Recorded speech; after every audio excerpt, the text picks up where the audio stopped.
Speaking of music, Jake and Elwood Blues are back. A brand new musical called The Blues Brothers Revival will open here in Chicago April 7th. But before that can happen, there are still a few parts to be cast. As ABC 7's Frank Matthew tells us, the House of Blues this morning was transformed into a search for a soul man in Sweet Home Chicago.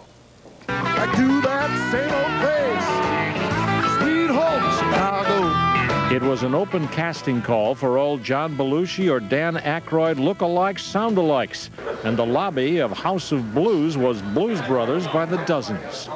This is a physical role you're trying out for. That's correct. What do you do to get in shape? I eat a lot of little chocolate donuts. The new musical opens in less than a month at the Chicago Center for the Performing Arts. Many of the key roles have already been filled, but there still are some openings.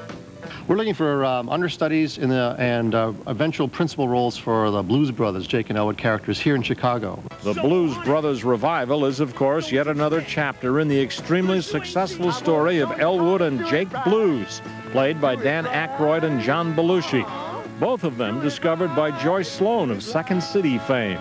Well, they were both such unusual talents. I don't know if we can duplicate their talents, but we're going to find people who can certainly emulate them. When you talk to people in show business, almost all of them will agree that the most frightening thing in this business is not performing in a show, it's this, auditioning. It gets real nerve-wracking, you know. Waiting is terrible. It's scary, very scary. Stephen King's scary.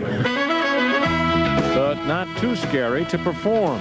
And this type of dancing is one of the things John Belushi's widow is looking for. It's one of the things that is important, that the big guy, Jake, can move and be light on his feet. And that's part of what makes him so great. No decisions today. Don't call them. They'll call you.